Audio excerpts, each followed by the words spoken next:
Pas de problème de connexion, pas de problème de transfert de vol.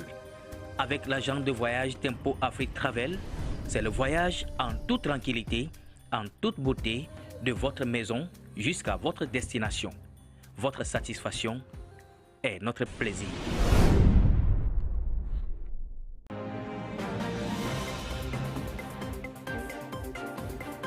Votre attention s'il vous plaît. IPTV Services. Tempo Afrique TV vous offre 6000 chaînes de télévision en direct de l'Afrique, de l'Europe et des États-Unis. Toutes vos chaînes de télévision préférées sous un seul toit.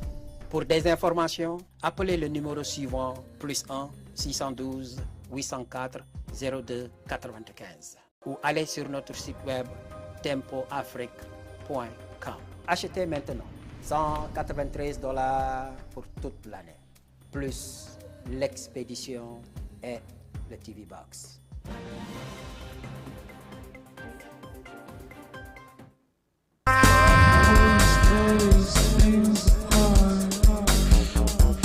Hot mix mixing.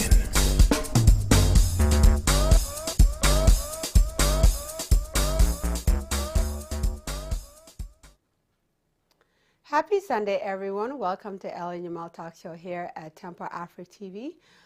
Today, I want to give you guys a little update on what is going on with the Sudan war.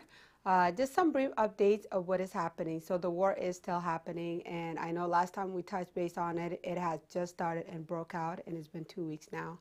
And then main topic I wanted to talk about is family dysfunction. This is something that is happening in a lot of family homes nowadays, and it has gotten worse, and I'm pretty sure there's many families out there that are going through it, facing a lot of these issues, and just kind of pointing out some little subtopics here of, you know, things that you can recognize in family dysfunction and how you can get out of it as well. So those are the two main things I want to cover today. So first, let's give you guys the update of what is happening in Sudan. So 2 weeks ago, the war broke out, and it was very shocking to the rest of the world.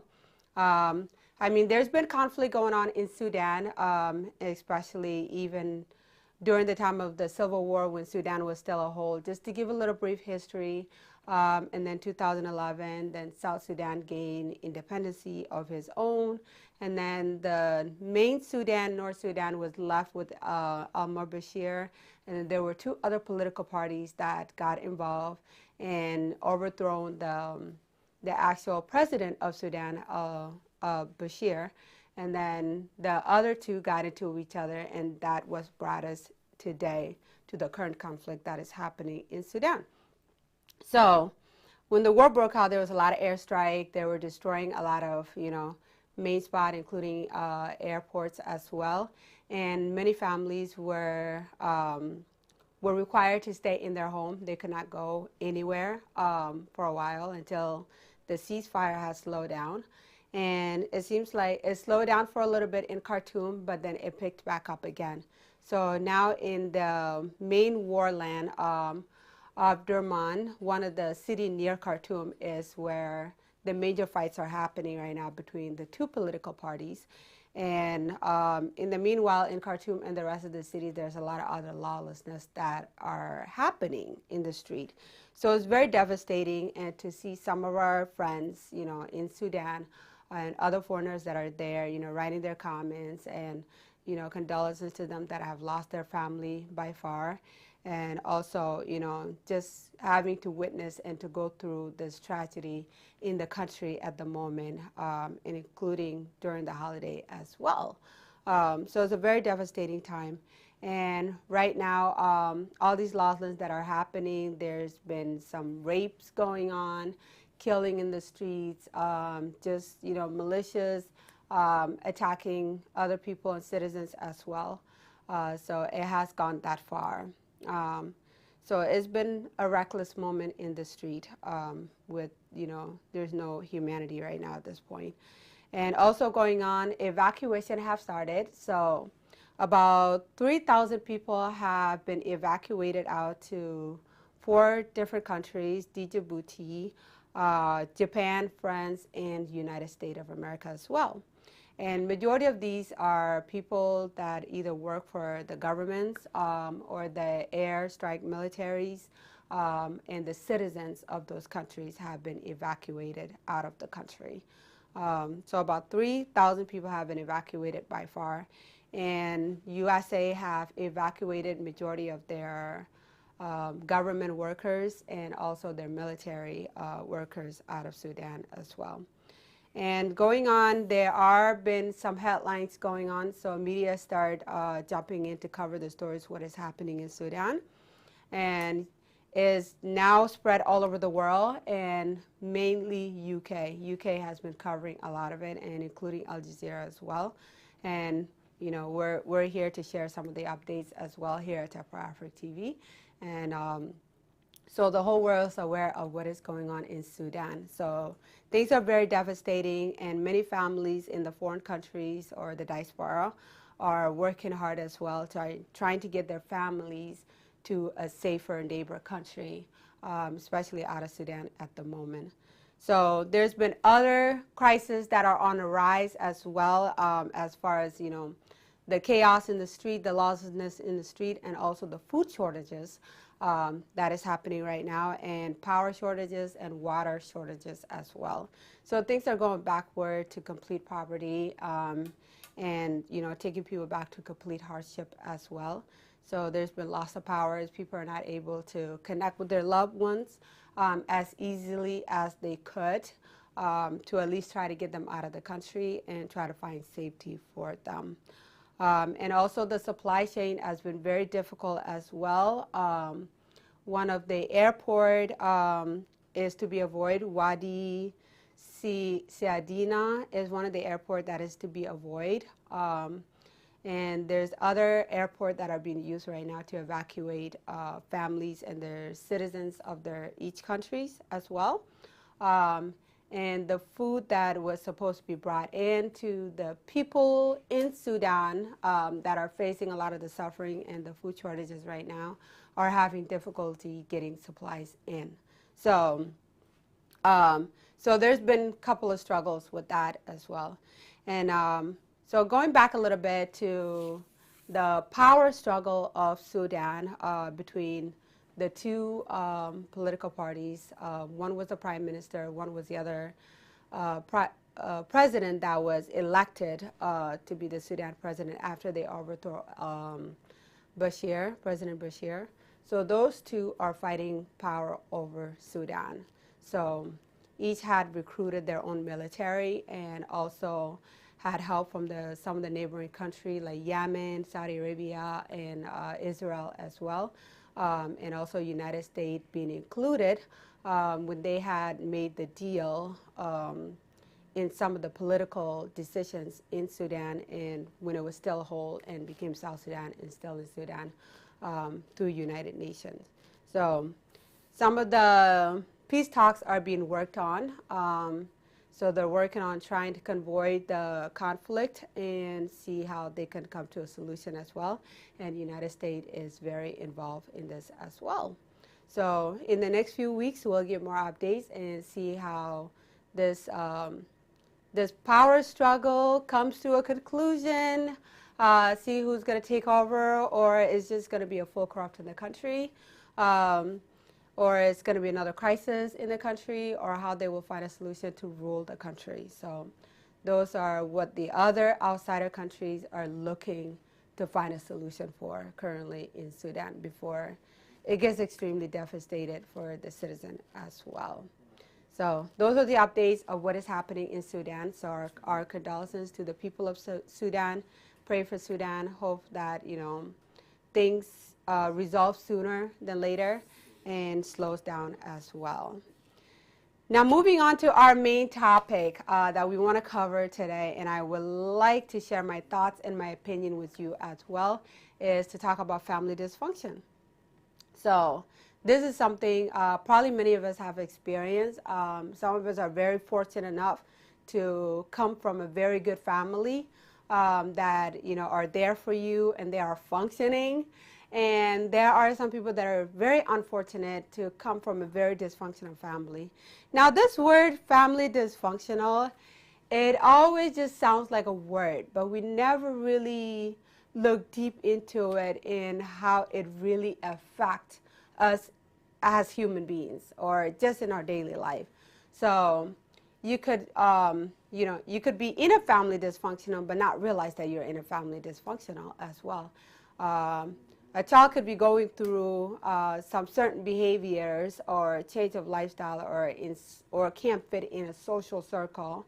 And maybe other people would recognize it of what is going on in their private life or in their family home and family life as well.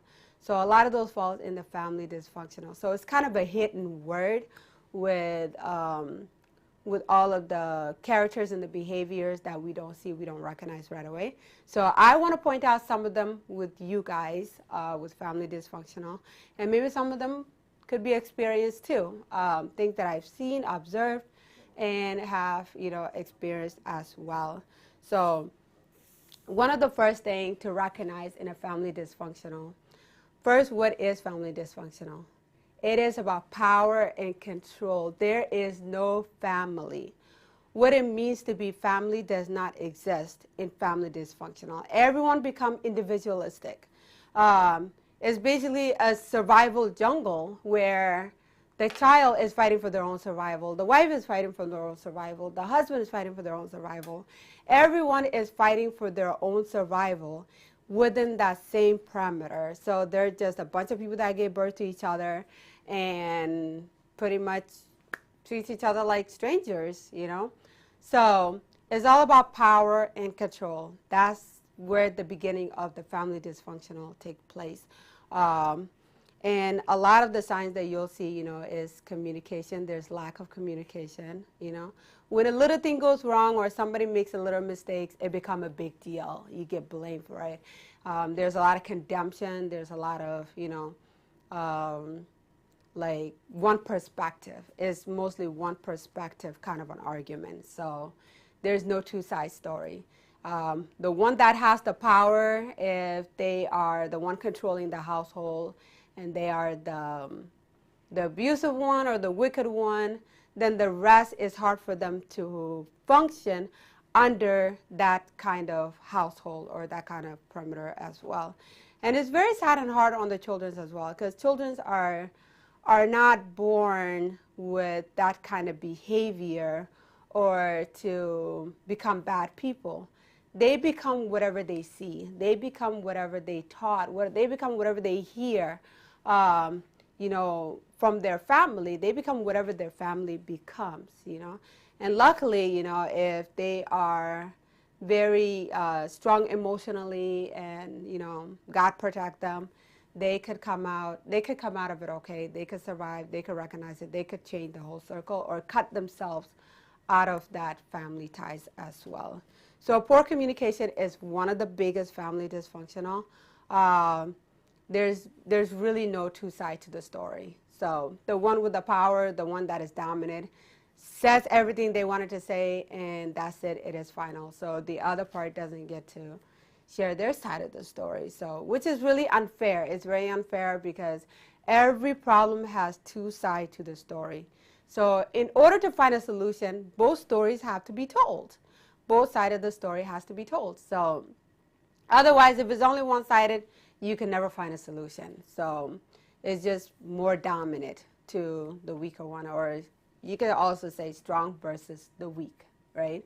So the weakest in the family gets all the blame. Their side of the story don't get heard, and that's mostly what happens there when it comes to poor communication as well.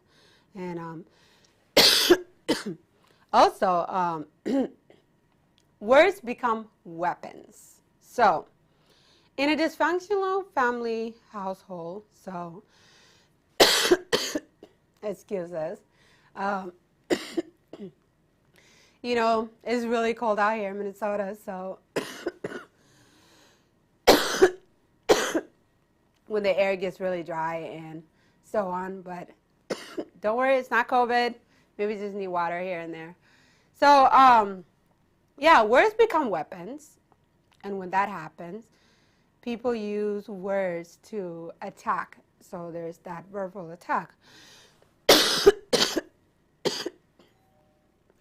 And then,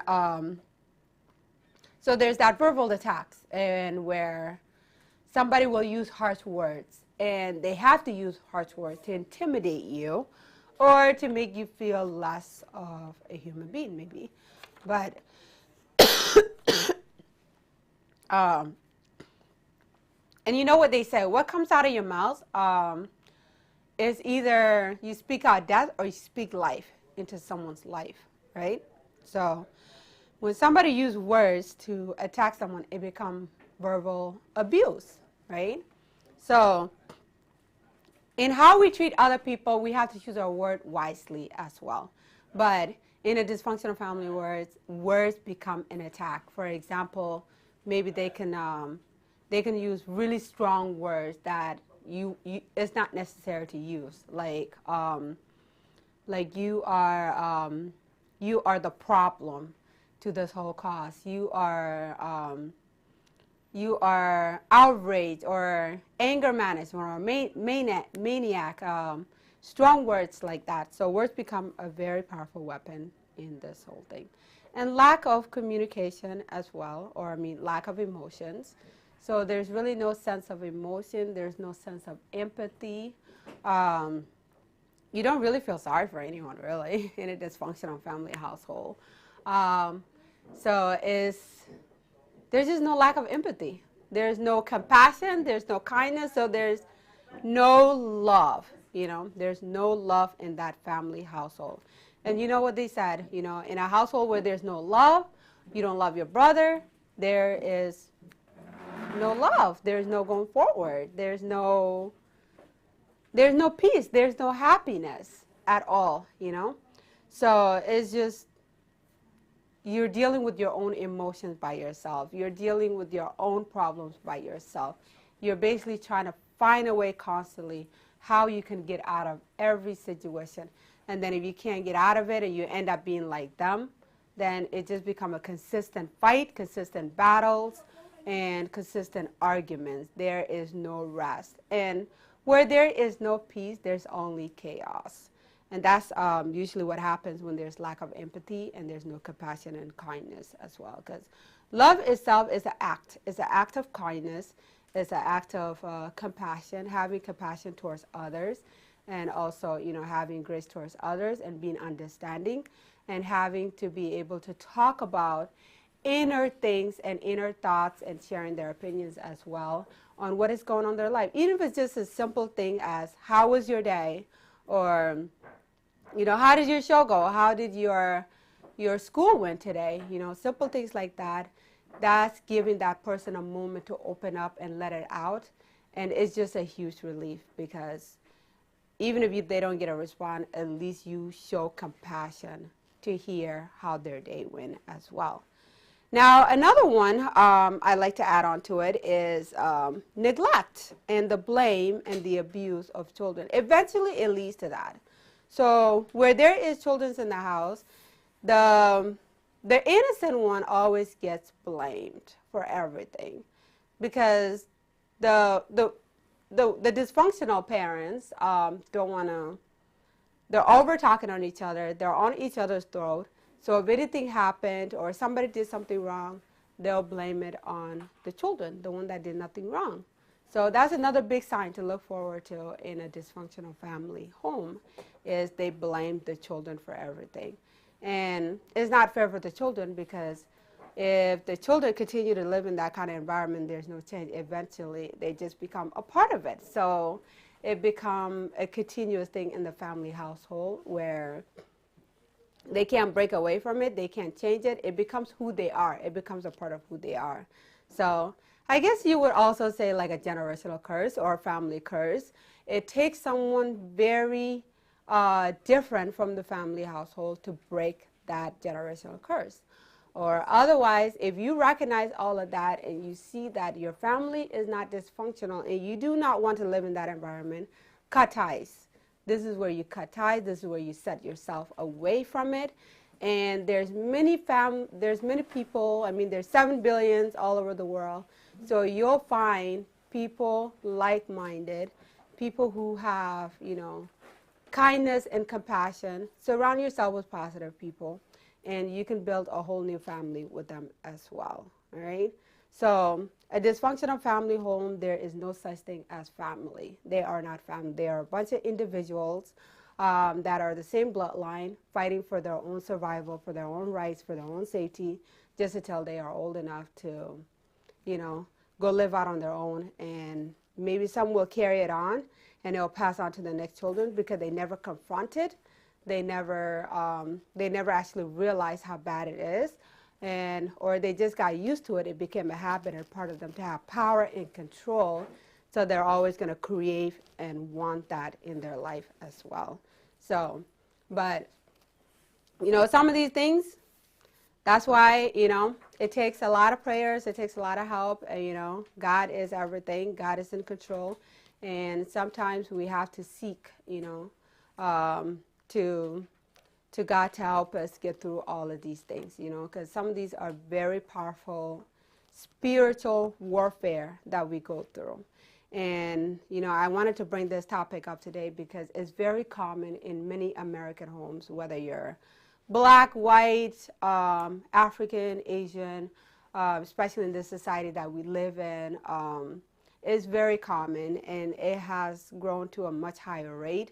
Especially starting from 2020, we started talking about abuse in the homes and the divorce rate going up and children's getting stuck in the video games and the metaverse world.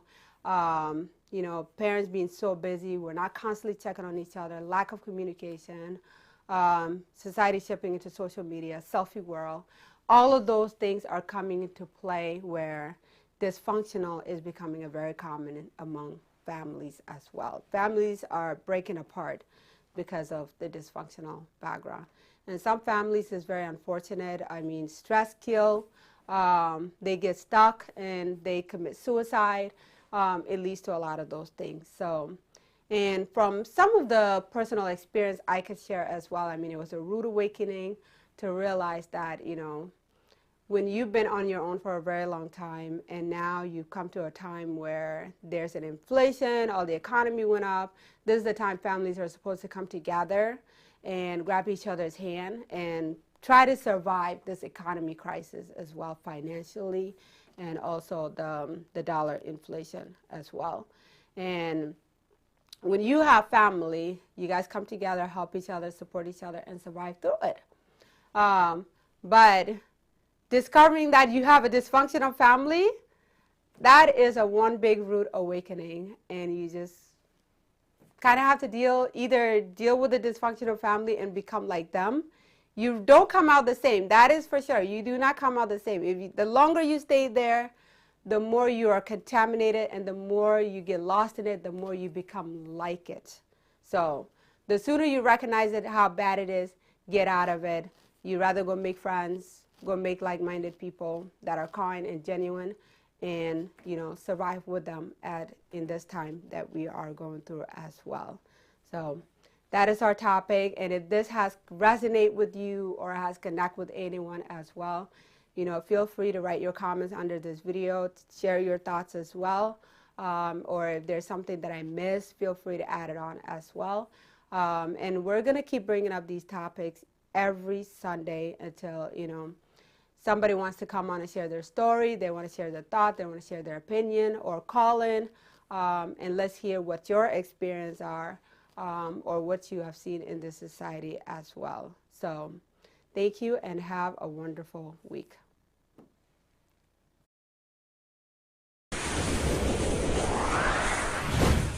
Du nouveau à Minneapolis, Tempo Afrique Travel. Vous voulez voyager? Achetez vos billets d'avion à l'agent de voyage Tempo Afrique Travel. Avec l'agent de voyage Tempo Afrique Travel, pas de problème de connexion, pas de problème de transfert de vol. Avec l'agent de voyage Tempo Afrique Travel, c'est le voyage en toute tranquillité, en toute beauté, de votre maison jusqu'à votre destination. Votre satisfaction est notre plaisir.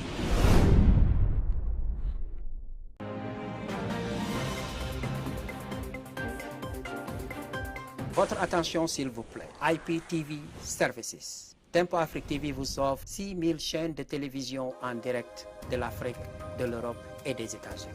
toutes vos chaînes de télévision préférées sous un seul toit. Pour des informations, appelez le numéro suivant +1 612 804 02 95 ou allez sur notre site web tempoafrique.com. Achetez maintenant $193 pour toute l'année, plus l'expédition et le TV Box.